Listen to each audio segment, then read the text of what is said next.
DAML 100% is an attack on self-custody, right? It is Elizabeth Warren trying to ban the sovereign use of Bitcoin in the United States, full stop. She knows what she's doing. That's what it is. But the biggest problem with what the DOJ is doing is that just conceptually and legally, it doesn't make any sense. The clearest articulation of the DOJ's new view of who is a money service business comes from their reply brief in the Tornado Cash case, which has done the rounds on Bitcoin Twitter. Probably many of the listeners have seen that. And it uses these sort of absurd analogies to a USB cable transmitting data, to a frying pan transmitting heat. And it says, if you're involved in facilitating the transmission of funds, and transmission is incredibly broad, then you're a money service business, regardless of whether or not you have control over those funds, which is what we had understood from the FinCEN guidance. The obvious conceptual problem with that is that there was no controversy about whether funds were transferred or transmitted here, right? In both the case of Samouai and Tornado Cash, absolutely, there was Bitcoin and Ethereum transferred or transmitted, respectively. 100% that's the case. The actual relevant legal question is who is doing the transfer or the transmitting. Is it Samouai? Is it Tornado Cash? Or is it the people who are using their non-custodial tools? And if it's the latter, then they just can't be a money transmitter. They are not the party who's doing the transmission. And an understanding of the law of Section 1960, which is the penal part of the statute, the part where you can be thrown in jail, wouldn't apply to them because they were not transmitting or transferring funds on behalf of anyone. They weren't transmitting or transferring funds at all. They just built software that allowed other people to transmit or transfer their own funds using their own keys. If you were to, take the government's theory from the Tornado Cash case at its face, the insane thing is there's no limiting principle, right? Who facilitates in the context of crypto? Who facilitates others moving money? Well, everybody. If you use a ledger wallet, a hardware wallet, and you're not running your own node, and you want to move funds in a non-custodial way from one wallet you own to another wallet you own, or pay someone in Bitcoin, and you use Ledger's default node, well, they're broadcasting your transaction that you've signed with your keys to the Bitcoin network. They are facilitating the payment through their Ledger Live software. Miners, right, that append transactions to the blockchain, that find blocks, and they include transactions from people who pay them fees, are accepting money to facilitate the movement of Bitcoin from one person to another when they mine. Certainly Lightning service providers, right, even in a non-custodial system, would be money transmitters here. So everyone involved in crypto and Bitcoin would be a money transmitter under this, government theory. And not just that, you can take it to an absurd place. If we're really talking about anyone facilitating the movement of money, if I hand you a stack of cash in a paper envelope, did the company that made the envelope facilitate my payment? Because they are causing, in some sense, physically the cash to move from my hand to yours because it's all being held by the envelope. There must be some limiting principle here. And so you have to identify the limiting principle. Where is the line between you did something that somehow causally, ended in someone else moving money and you are the money transmitter? I would submit the only rational way to draw that line, the only way that you can draw the line that makes sense, is about control. Are you in custody of people's money in a way that you can move it or not? If you're not, I don't know where you can possibly draw the line. Yeah, you can just keep going and going and going if they're going to say it's a non-custodial is somehow a money transmitter. And you could see, do you believe the notion that, this is all about stopping money laundering and illicit activity? Or do you think there is some kind of bigger narrative about stopping this industry? Because to me, I just think about getting a money transmitter license, even if this came through, it's so expensive. You have to go state by state. It's expensive. It's time consuming. Even if it made sense, it would be almost impossible for any kind of business to do this in any kind of, timely manner, especially these like VC funded organizations who, they're burning through cash and they have to suddenly get all these money transmitter license and they're just like developers. It wouldn't even make sense. So it seems like, could this be like a greater crackdown on just the crypto ecosystem itself, trying to hinder it? Do you believe that at all? Just to underline your point, I mean, my day job is I work with Bitcoin and crypto startups, and mercifully for the Bitcoin startups, they don't have to deal with sort of the biggest crypto regulatory issue, which is our token securities, but they do constantly have to deal with this money service business, money transmitter question. And the process of getting, it's a nightmare to get money transmitter licenses. Registering with FinCEN is pretty easy.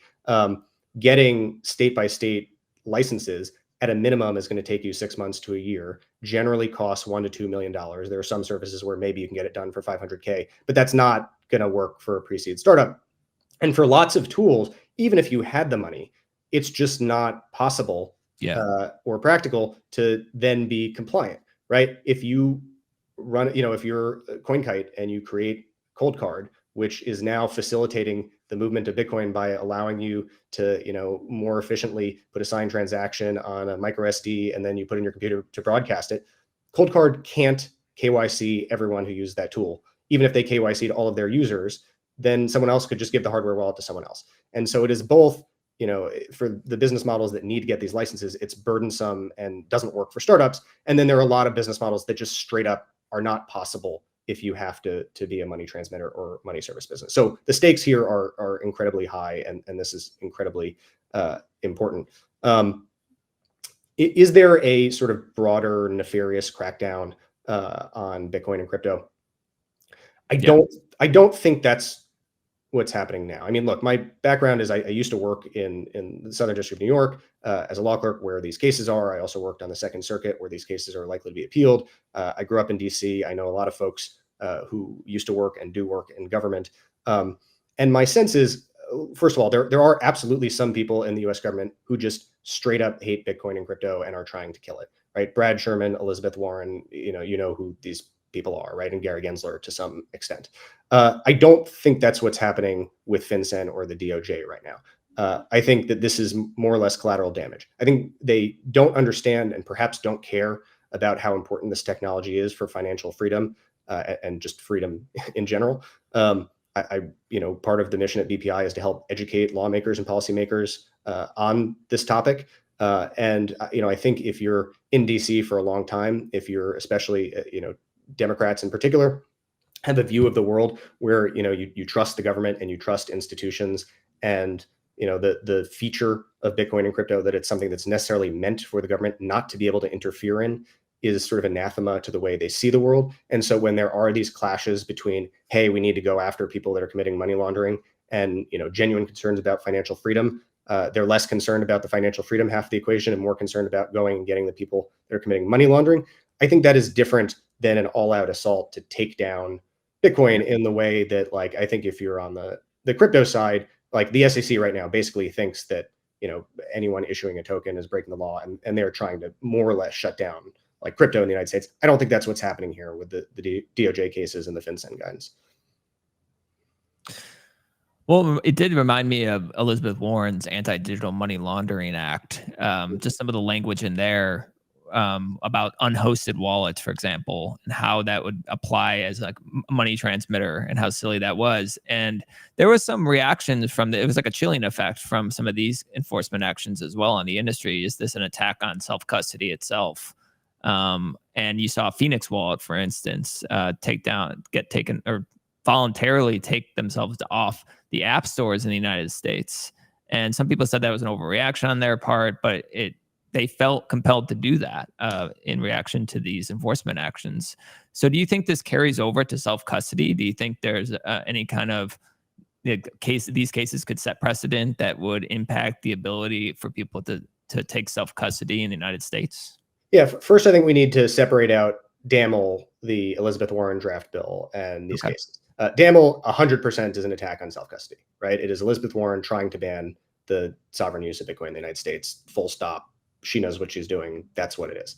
I don't think that's what these cases are, although 100%, they do have a chilling effect, right? I mean, you can see what happened with Wasabi and Phoenix.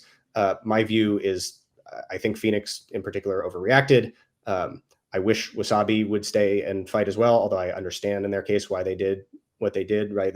These cases are more on point for their business model. Really like the Wasabi team. I think it's unfortunate what's happening there. And, I got a dozen calls the week after this case dropped by, Bitcoin clients that are asking, like, is my product now illegal? And I had that conversation a whole bunch of times.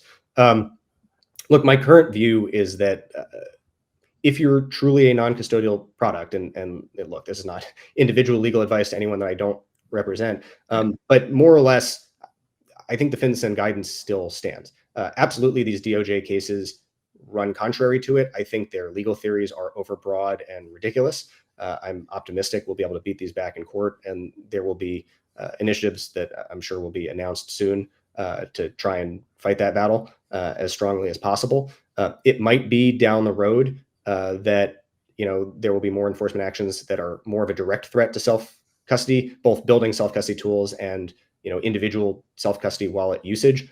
I don't think that's what this is yet. I think this is the DOJ specifically going after companies that they see as facilitating money laundering, and then trying to use whatever tool, even these overbroad interpretations, at their disposal to try and win those cases. I would also note, and this is something I say to clients a lot, there's a difference between even for people that are on the line between, is this custodial, is this non-custodial? There's a difference between a technical money service business violation and the type of case where the government will actually prosecute. It's not necessarily, the line where you'd want to take your freedom in your hands. But if you actually look at the cases the government brings, in almost all of them, from the very beginning of cryptocurrency with Charlie Shrem to the cases a couple of years ago involving Bitslato and CZ from Binance to these recent actions, in all of these cases, there appears to be evidence that the defendant knew specifically that their tool was being used to launder criminal funds. And that is sort of the deciding factor as to which cases the government actually going to criminally prosecute, as opposed to, there's discussion and the tool shuts down, but no one ends up in jail. And so, right now, I wouldn't say this is an all-out attack on self-custody, although, that's not to say that the precedent that's set in these cases can't be used in the future very easily for an all-out assault, which is why these cases are so important.